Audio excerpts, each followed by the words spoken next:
Welcome to Sober.Coffee, a weekly coffee chat sharing experience, strength, and hope for anyone on the sober road to recovery. You can download Sober.Coffee weekly on all podcast platforms and check us out on Instagram at Sober.Coffee Podcast and on Twitter at Sober.Coffee Pod. To learn more about us and to help support these sessions, visit online at Sober.Coffee. Here are your hosts, two guys on their own path to recovery, Mike and Glenn. Let's join them at the coffee shop. Good morning, Glenn. Hey, man, love being on that path of recovery. And I love all the stuff that happens. Yeah, I love it. I love what happens behind the scenes. And you know, just a reminder, we are raw dog. Raw dog. So we have not edited one word. No, we should have. We almost did. Well, yeah. Two words we should have edited. Yeah, probably. One was my name and the other one should have been edited. Yeah. But we, 200, 250 episodes, whatever. Just, right. I mean, we are who we are. It's just like sitting with us in a coffee shop. Yeah, no, I love doing it with you. So let me ask you this morning, because we've got a table for three today. Yeah, I love table for three. We got a guest, Hamza, is with us. Hamza. And you're going to see how energized he is. But let me ask you a question before. Yes. Good morning, Hamza. How you doing? You could say hi. Good morning, guys. I'm great. Hey, Thanks for having me. I got to ask Glenn the question. How energized are you? Because I know Hamza's energized. I know I'm energized. How energized are you for your sobriety? I mean, what part of your, on a daily basis, right? Because you got family, you got career, you got health, you got all these things. But sobriety energizes you to what degree?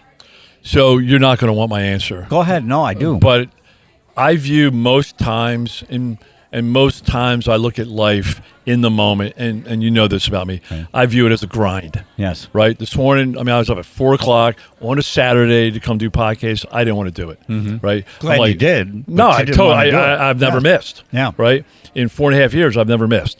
But it's a grind. Mm-hmm. Right? So I don't get up and like, oh my gosh, this is amazing. I get to do right. You know, however, what I have learned is after the fact, mm-hmm. right, when I go back and reflect, and when I go back and, after I reflect on the time here with Hamza, and I get so juiced up to the point I even get chills, right? That's kind of where my soul, soul gauge. It's my barometer, right? But in the moment, it's a grind. Yeah. So I do the next right thing. I line up a lot of to-dos, a lot of projects. I'm in the game, but I don't feel like it in the moment. Right. And maybe I'll catch up sometime, maybe it won't. But whatever I'm doing today is working unbelievably. Right. But what I know is when I reflect back in quiet times of meditation, and I get amazing. In fact, Jen's like, "Oh, go have fun." Yeah, right. I'm like, babe, this isn't fun. But I'm not having fun. Yeah, I'm like, this isn't fun. It's part of the grind. It's just rewarding, but it's so rewarding. Yes. I can't even. And it's never rewarding in the moment. It's always after the fact. So I'm not sure if that's the answer that you wanted. It's a great answer. Hamza, almost the same question Good morning. to you. What's rewarding to you these days? What gets you energized? Oh my God, there is a lot. Professionally speaking, what energizes me is my amazing community full of moms and dads of all walks of life, all working on a common goal. The positive feedback that I get almost daily, small wins, big wins. Yesterday was the 4th of July. We had a lot of wins in the community where people stayed sober on barbecues and stuff. So it's that kind of thing that on my professional side makes me really excited. The other side, I have a 3-month-old baby. Oh, and that is really energizing, if I'm being honest. And tiring. And tiring, yes. Goes both ways. Yeah, so somewhere along life, you've accumulated some certificates where you guys, our listeners are only hearing us, but I'm seeing you, and I see you got some certs on the back of your wall. What are your certs? So these represent a journey of my own. In order, the very first one was mindfulness-based stress reduction techniques. This is an 8-week course by somebody called John Kabat-Zinn. I heard the word meditation there, so maybe you guys are familiar with him. He's written a lot of books, a lot of content, and he's one of the, I guess, the grandfathers of modernizing meditation for people in our generation, so to speak. Mm-hmm. So that is to do with reducing stress, and what I learned early on is that, at least for me, the drinking, the biggest contributor to the desire to drink was just how much stress I had in my life. From there is I moved on to neuro-linguistic programming, because then I learned that, wait a minute, like the way we talk to ourselves, what we tell ourselves, how much we judge ourselves, how much we criticize ourselves is another big ingredient in that entire, mindset of when we get dependent on alcohol, so to speak. Then there is a nationally certified alcohol recovery coach certification. This came about 2 years after I got sober, when I decided that I wanted to take my work to another level. This allows me to focus on the recovery aspects and working specifically with people who need the help with their minds and their bodies and so on. And the last one is breathwork teacher. So I discovered breathwork about 3 years ago, and it completely changed my life, even 2 years into sobriety. I didn't realize that there were several other levels to unlock in terms of peace and feeling fulfilled and feeling calm and sort of going with the flow. And breathwork is, if I was to put my finger on any one thing that had the biggest impact on not just sobriety, but the overall quality of life, breathwork would be it. So those are the certs that you see. That's awesome, man. And you've got a sign there as well that says Breathe Sober Community. Yes, that is just a little sign. So Breathe Sober Community is my community that I run. It's absolutely incredible. It's a year-long journey that people embark on with me. I guide them through all the different phases, different flavors of sobriety, early sobriety, withdrawals. That's where we start, but it doesn't end there. I like to work on everything: sleep, diet, mindset, how you handle stress, how you handle anxiety, how you handle painful emotions, and then how you handle celebrations, how you handle going out, what do you do on weekends, how do you relax and unwind. These are the things that require mindset shifts and require time, and you need someone to sort of guide you during the time where things are not quite clicking. So that's the Breathe Sober community, guys. Man, that is some great stuff. So let me jump in for a couple things here. First of all, I wish we had you for 2 hours. Yeah, right. Right. So let's just if we could, Hamza, just commit to coming back. Right. Absolutely. So a couple things. Number one, stress. Right. So I wear an Apple Watch. It's got all the algorithms, all the biometric readers, it reads my HMR, whatever it is, Whatever. right? And it tells me I live in 96 to 98% stress zone. It tells me I've got 10% energy, and I have 90% health factor. I live in that zone 99% of the time, right? That's just what my wife says. She goes, don't listen to that crap. That stuff's not right. You don't have stress in your life. So one day I put my watch on her, and it dropped to 8%. Immediately dropped to 8%. And I'm like, man, what's it like to live in nirvana? And she looked at me. She goes, what is going on inside that head of yours? Mm-hmm. Right? She goes, I watch you. You navigate. You deliver. You make things seem seamless. Like, how can it be so different, right? So A is I live in that 96% stress zone. Second thing is I love the self-speak. I call it head trash. And I've learned to give myself grace. Right, that's the word I use when I beat the crap out of myself, and that probably causes a lot of stress. Right, and then thirdly, through my journey of sobriety, I was in a 4-month program, and I did 30 days of yoga every single day, and I hate yoga. Right, and I said, you know what, I'm really going to buy into this. I'm going to do it every single day. At the end of 30 days, I'm going to love it. It's going to change my life. 31st day, I stopped doing it. I hated it. Still hate it. Right. And what I'm really looking to listen for, Hamza, is the breath work, because I almost look at the breath work similar to yoga. Yep. It's not fun for me. I look at it as you want the results, but you're not looking forward to the totally process. I'd rather go to the gym, and I have a life-threatening allergy to exercise at the gym, right? So that's how much I love breath work. So I'm really looking forward to paying attention. So great to connect. I hope we can have you back. Yeah, give us some energy on breath work. All right. So, guys, breath work is a very broad topic, and you're right. Breath work and yoga, you could say, are essentially two branches of the same tree. One is more focused on movement, and the other is more focused on the breath. But both of them are interlinked quite heavily. The breath work that I focus on is I help people recognize what's happening inside their nervous system. So for you, when you mentioned that, you're living at the 96th percentile for stress, I feel like, I mean, correct me if I'm wrong. However, if your life has always been this way, always go, go, go, worrying about the next thing, your home, your work, your kids, their colleges, and everything in between. This is a symptom of modern life. It's designed that way so that you are always looking for the next thing and the next thing, and you're not really taking any space in between. So my question to you is, before the yoga and all of that, how many opportunities would you have in the day to just sit and do nothing, even if it is for 15 minutes, 20 minutes? So I start my day at 4 a.m. with 30 minutes of quiet time, meditation, gratitude. I listen right to my higher power, to the universe, to God.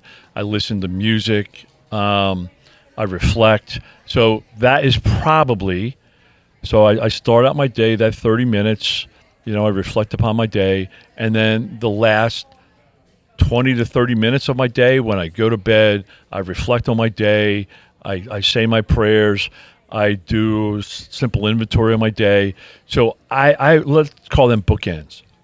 And in the middle, right. the middle 18 hours, Chaos. absolute shit show chaos.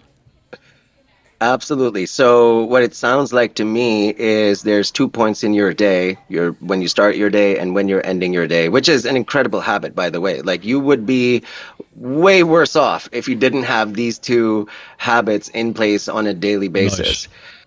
However, if you notice energetically, forget about all the other facts. Let's just focus on the energy. My guess is you wake up, you get into your zone, which is the alpha state of brain activity when you're in the zone, in a flow state, in a meditative state. There's no stress, there's no worry. Even if there were things that you were thinking about, things that were on your mind, you're able to just let all of that go for that space of time.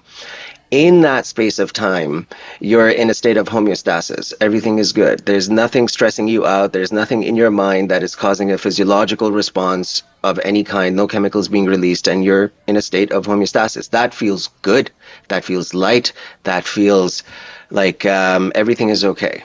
However, you start with your day, which you can say the reality of your day, which is the reality in your head as well. This is all real. This is my life. This is what it is. These are my cards. This is what I have to deal with, right? Like, I'm sure there's some version of this commentary in your head. And then the feeling changes. You go from calm to wound up to thinking about the next thing, processing a bunch of things in your head, next, and the entire day goes by. And then you get that 15, 20 minutes towards the end to relax and unwind again, which is more of a feeling similar to what you had in the morning. Mm-hmm. So if I were to break this down, specifically if somebody's listening that is still drinking and experiencing a lot of stress, a lot of go, especially if you have kids, jobs, house, mortgage, that whole lifestyle, which everybody does, that is, you're feeling this. The key, and then I say this lightly, but my question to you guys is, how can you carry that feeling that you generate with gratitude and mindfulness in the morning throughout the rest of your day? And be productive. Exactly. How can you do this in a way that doesn't, you mentioned the word grind. So how can you do it in a way that it doesn't feel like a grind? Talk to us. Give us the answer. The answer is, we definitely need more than half an hour, but I'll get into this. So guys, working back now, again, I don't expect anyone to have this knowledge. I gained this knowledge over 5 years, so this is now me speaking in hindsight. However, when we are thinking about something that stresses us out, why does it stress us out? Think about it for a second. Let's, as an example, let's say you've got your kid's soccer game, like just a random example, but it's stressing you out. Oh, I got to be there at 5 o'clock, or I got to be there. If I am not, something will happen. Somebody's going to get upset. I won't make it on time. I'll miss the next thing, right? Think about it. You're always focused on the outcome of each and everything. If I do this, what will be the outcome? And this is essentially your focus completely staying in what you currently don't have, because you're chasing something to achieve it, right? Whether it's work, a promotion, whether it's making sure that you have enough money for your bills, whether it's making sure that you have enough money for a vacation, or whatever it is you're working on, projects at home, the grass, this, that, repainting the home, renovations, there's so much, but it's always about the outcome. And this is where the act of letting go comes. This is also known as the surrender. Not the surrender to God and the Almighty. This is a different kind of surrender. This is the kind of surrender of, I will only focus on what is in my control and let go of whatever else is not outside of my control. And then the bigger kicker, again, it might sound cliche, but what about the journey? What about the journey you are taking to achieve the outcome? What about that? Because you said you didn't want to come to this podcast today. This is the journey. What we're right now, this conversation is the journey, right? What is the outcome, right? And you said that when you feel the outcome, you feel good. It energizes you because that is what you truly want. You do this for a reason. You've been here 250 times in this chair, right? You do it for a reason. So the biggest shift that will allow you to achieve, in your own words, nirvana, I mean, there's ebbs and flows to that too. You can't always be in a happy place. You need drugs to do that. Totally get it. Like, yeah, right. Always be. And even then, and that didn't work, right? Yeah. So this is a delicate practice of slowly changing your mindset around being outcome focused versus falling in love with the journey. Because one of them is in the future, which doesn't really exist. The other is in the present moment, which 100% exists.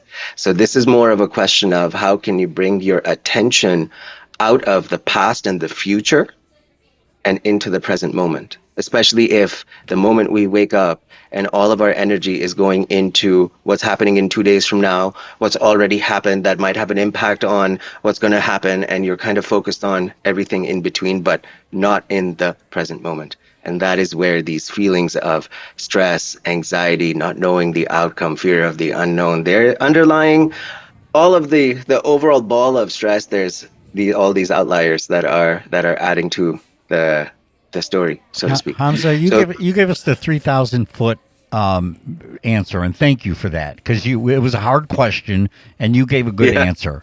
How long does it take somebody to take it from 3,000 feet down to ground level, to be able to practice these principles of breath work, and how long does it realistically take? Because you can't capture this, and I can't change the Titanic on a dime, right? It is it is in a direction right now, and I've got habits that are driving my behavior. So how long does it take? How long does it take to get the ship righted? So breathwork works instantly. The moment you practice your first session, and I'm happy to send you guys a bunch of my recordings that you can practice at home for yourself. That's awesome. We'll put them up in the resource room. Yeah, we'll put them in the resource room for sure. Yeah, absolutely. So breathwork will work instantly. You will do 15-20 minutes of breath work. You'll do another 10-15 minutes of meditation. After that, your body will feel relaxed immediately. And depending on how wound up you were, how stressed out you were, how on edge you were, the difference will be that much more significant. But that effect only lasts maybe an hour before things start to return back. So we have to make it a consistent habit. As far as to answer your question, how long does it take to change all these, what I describe as deep programming, the deep layers of who we are upon which the rest of us is built? That could be anywhere from a few weeks to a few months. In my case, there are certain things that I'm still working on 5 years on. Thank you. That's kind of what I thought the answer would be. Yep. It's the truth. Yeah. Well, there you go. There you go. The longer you have been alive, the more memories you have, the more experiences you have that have shaped you into the current version of you. So that I feel like that should give you some idea into, depending on how deep the problem is, right? How, if it's surface level, or does it go as deep as when you were a child? And the reality is, for most of us, it goes to as deep as when we were a child. Yeah, so that's great. It seems like you are multifaceted. You provide multi-levels of solutions. How do folks learn more about you, your solutions? It seems like you're in different areas, including breath, right? What kind of resources do you have? How do folks connect with you? What does that look like? Do you do virtual? Do you do in person? Yeah, absolutely. So I have a program. It's all online. It's very convenient. It's designed for busy parents, because I'm one of those. I have 3 kids with a newborn as well.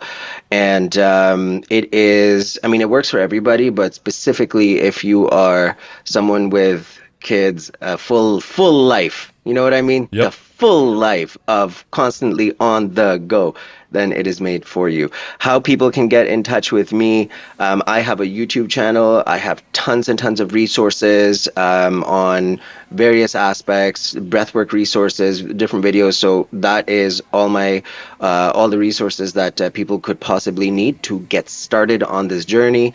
I also have an Instagram page where I have tons and tons of content, and I'm regularly posting there, tons and tons of value. And I also have a mailing list where I do free Zoom webinars every couple of weeks addressing different problems. So if you're on my mailing list, you will get front row seats to each time we do those lives, those webinars, if you want to call it that. And I'm happy to share each and every resource with you guys. So let's start with, do you have a website?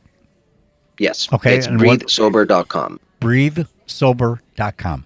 Yep. Okay. breathesober.com. And how do they find you on YouTube? Breathe Sober. Boy, this is very complicated. There's a common theme there, Mikey. Yes. Okay, and let me take a reach here. Instagram is a little bit different. It's Hamza Najam, my full name, Hamza Najam.sobriety coaching. I'll put that on the website. We'll have a link to your Instagram. Yeah. But I think the main one is really, if we get you to the website, if they get you to the website, is that a good launching point for them to get to your YouTube, to get to your Instagram, to get to your mailing list? They can go to breathesober.com, and all the resources are there. And they can go to my YouTube from there. But if you just go to YouTube and just type Breathe Sober, you'll see the logo. It's the same logo with the guy sitting with the hands like this. Yeah, I like the logo. And you'll see my face. I designed it myself. I'm very proud of that. Give the listeners a parting shot. Your best advice to somebody who maybe thinks they need to do more to get to that place that you talked about early, before the chaos starts. To give some advice. Absolutely. So look, I want to zoom out a little bit and sort of address our generation, our society. If you find yourself in a place where your life is stressful and the only thing you can think about doing is drinking, and when you try to tell yourself that, okay, I know I'm doing this, I know I'm overdoing this, and I know I got to do this, I got to stop, I got to do something, but then that voice in your head comes and says, but how will you deal with all this stress? What will you do when the kids go to bed and you've been going straight for 16 hours? What are you going to do with your wife on date night? And all of these things. And that, you feel that and you say, oh God, you're right. How is it possible that I could, now is not a good time, maybe later, but I don't think I can do this. Like this commentary that goes in your head. I just want you to know that this is not you. This is the drinking brain.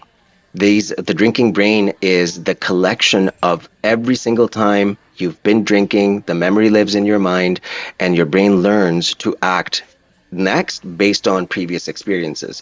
So when you tell yourself that I want to stop, the drinking brain serves up all these fears to keep you rooted because it doesn't want to die. And the moment you take the first step, yeah, sure, first 2, 3, 4 days might suck. You might lose a little bit of sleep. Your hands might shake a little bit depending on, what level you are at. Most importantly, the stress in your life will feel like it has amplified 100 times more in that first week when you stop drinking. That's only because every system in your body is calibrated to support the role of alcohol in your life. Think about the way you deal with stress. Think about what happens in your brain as soon as you get home from work. Think about like when your kids stress you out, where your brain is going, because these are all programmed systems. So all of this will go away within a matter of weeks, I promise you, so long as you can invest half an hour to 45 minutes a day into addressing your root causes. And I have tons of videos available for you guys to start that process of addressing the root causes. Each time you feel like drinking, there is always a deeper reason behind it, especially if you've reached that point in your life where you're still doing it when you know you shouldn't be. That's when you know you have to do something. Hamza, thank you for delivering hope. Man. Thank you for delivering hope today. I hope people go to your website, go to our website, get your address, and thank you very much. I think you said a mouthful, and we really do have to get you back on and just love it. And just pick 3 topics. Yeah, why don't we absorb some of this stuff and then we'll get it back on and we'll dig in deeper. Sounds great. Hamza, awesome. Thank you. Hamza, thank you very much. Great to meet you, and thanks for jumping in the studio with us. Thank you, guys. Thank you. I appreciate that. And I'll send you guys an email with all the links just in case so you can use them as you see fit. You're the best. I love it. Thank you. Thanks, Hamza. All right, have a lovely day, guys. You guys are doing great work. Thank you. Hey, take care. Bye. Bye-bye. Bye. Thanks for joining us for today's coffee chat. To contact the show, email us at podcast@sober.coffee. If you need immediate help, the AA hotline is 800-839-1686. The National Suicide Prevention Hotline is 800-273-8255. Remember, Mike and Glenn are sharing their own journey on the path to recovery. Any suggestions, medical or otherwise, are their own experiences and should not be viewed as professional advice. See you next week, and remember, there is a solution.